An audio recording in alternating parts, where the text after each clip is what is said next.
everyone, I'm Tanya, and this is Black Women Read, reviews of books, zines, and everything in between. When I first saw the promotional ads for Surviving R. Kelly a couple of months ago, I was surprised. Black women who have been concerned about the stories surrounding Kelly and young black girls have been calling for his exposure for literally decades. It seemed too good to be true. Was Kelly finally going to be held accountable for his actions? I have to admit, I was somewhat skeptical. Kelly has been able to thrive relatively well in the black community for the past 30 years. I wondered if the series would really bring it or just gloss over his documented transgressions. Luckily, I was proven wrong on the first episode. The docu-series, which aired on the Lifetime Network, was produced by Dream Hampton, a writer, cultural critic, and filmmaker. It's fitting that Hampton would be at the helm of this project. Hampton has been deeply immersed in the R&B, hip-hop, black celebrity world since the early 90s. She personally knows some of the most popular black celebrities of that time, so most likely has been privy to the behind-the-scenes behavior of R. Kelly. She was able to bring credibility to the series. Like Hampton, I'm a Gen Xer, so I grew up with R. Kelly. Kelly was on constant repeat on my disc player alongside other 90s R&B male singers like Tevin Campbell, Keith Sweat, Johnny Gill, and others. It was an amazing time in black music, and Kelly was at the forefront of it all. The first concert I ever went to when I was a teenager was R. Kelly. I'll never forget the music of singer Aaliyah being played before his set.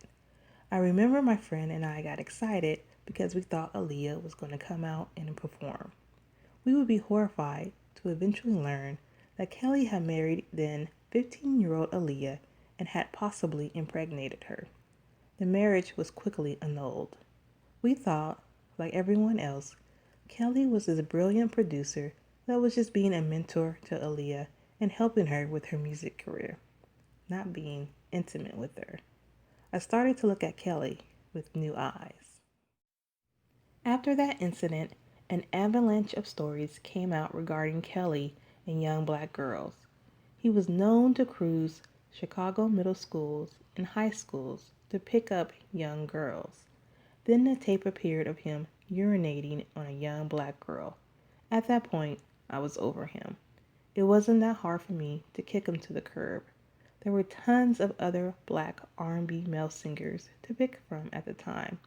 And really, one can argue, Kelly is nothing but a poor man's Charlie Wilson anyway. However, it seemed much harder for other black people, especially black women, to let Kelly go. The black girls who accused R. Kelly of sexual misconduct were degraded, bashed, and mocked. It blew my mind. The fact that so many black people were willing to defend Kelly simply because he could sing, it was upsetting and frankly embarrassing. So, the documentary was retribution for the victims of Kelly, but it also highlighted an alarming problem within the black community. Too many people willing to be complicit to exploit young black girls for access to fame, money, and material items. The fact that so many parents had no qualms handing their children over to Kelly despite knowing his reputation, his team staff participating in luring young girls for Kelly's pleasure, and even his spouse at the time pretending not to know, is an outrage. It is deeply troubling none of the confessors in the documentary took accountability for their actions. Their apologies and tears rang hollow and fake, and more on the level of clearing their conscience for themselves in fear of getting in trouble, which actually they should all be brought up on charges. Stephanie Hargrove, a PhD candidate who specializes in intimate partner violence and community-based learning and culturally competent care for black women, wrote the article Was Hidden in Plain Sight, a look at child sexual abuse, She discussed the alarming rates of sexual abuse of Black girls. 60% of Black girls experience sexual assault by the time they reach age 18, and why it's been difficult to tackle the issue of child sex abuse in the Black community. She writes, childhood sexual abuse is a topic that desperately needs attention in the African American community, yet not enough people talk about it above a whisper.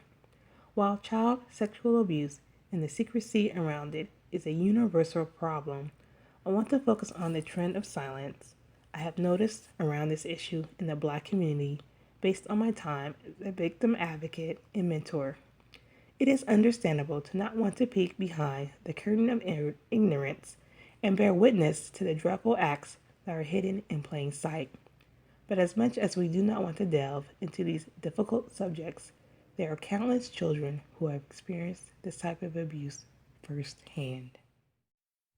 While many detractors of the surviving R. Kelly series have eagerly pointed out that white folks do it too, no shit, we know that.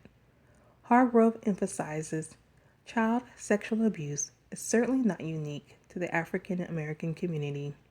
It is a widespread issue that can be found in every racial and ethnic group. But as I think about the people that I have encountered and the heartbreaking stories that they have shared, it is still baffling to me that this is an issue that African Americans are reluctant to discuss and or aggressively address. However, how we've been addressing this problem, or really lack of addressing this problem, is where the Black community falters. Hargrove goes on to state, when we look at the Black community, the prevalence of children being sexually abused is somewhat of a conundrum because we have attributes of a collectivist culture. Collectivists sacrifice the interests of the individual for what is in the best interest of the group because the group, family, tribe, or state is the principal element of reality. In collectivist culture, people are considered good if they are generous, helpful, dependable, and attentive to the needs of others. This contrasts with individualistic cultures, which often place a greater emphasis on characteristics such as assertiveness and independence. Many African Americans believe in the African proverb that exemplifies our collective culture.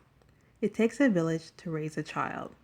So I would think that the same village would serve to protect children and hold perpetrators responsible for their crimes. We know that communities of color tend to work together for the greater good of the community, and yet there are these trends of sexual violence against children that are not being addressed. The reason the Black community seems to be plagued with this issue, despite our collectivist culture, is unclear. I believe it is most likely related to a convoluted web of systematic oppression, intergenerational transmission of abuse, and personal culpability. Hargrove concludes with best ways to defend against child sexual abuse, particularly downplaying the narrative of stranger danger, that the reality that children are more likely to be preyed upon and violated by people they know. She also pushed for the Black community to really live up to the mantra of it takes a village to raise a child, believing Black girls, children, when they are brave enough to tell their stories, and holding sexual abusers accountable. She writes, in terms of openness, as true in the larger society, the Black community as a whole needs to be aware that there are people with malintent towards children in our community as well. It is difficult to think about and hard to imagine, but the fact is, they are out there. So if children report abuse, believe them, support them, and allow them to get help. Furthermore, those who the child may disclose to need to provide a caring and non-judgmental approach when handling the situation. The reaction of the first person the child tells about the abuse can determine the trajectory of that child's healing process. If it is a negative response, they may never tell anyone or reach out for help again. Unfortunately, I believe this is what may have happened with the Black girls and young women that I have encountered. Honestly, I struggled to make this video. The Surviving R. Kelly documentary was hard to watch. It was triggering, angering, and depressing. The responses from the Black community of the series has left me feeling worried. The still defense of Kelly, whose heyday has long come and gone, he's pretty much washed up. It seems it would be easy enough to put him out to pasture at this point. So it's mind-numbing that it hasn't happened. I truly don't get it. It's left me feeling concerned for our Black girls and children. The Black community say they love their children, that they are our future, but I don't know. Thank you for listening, and I'll see you at the next video.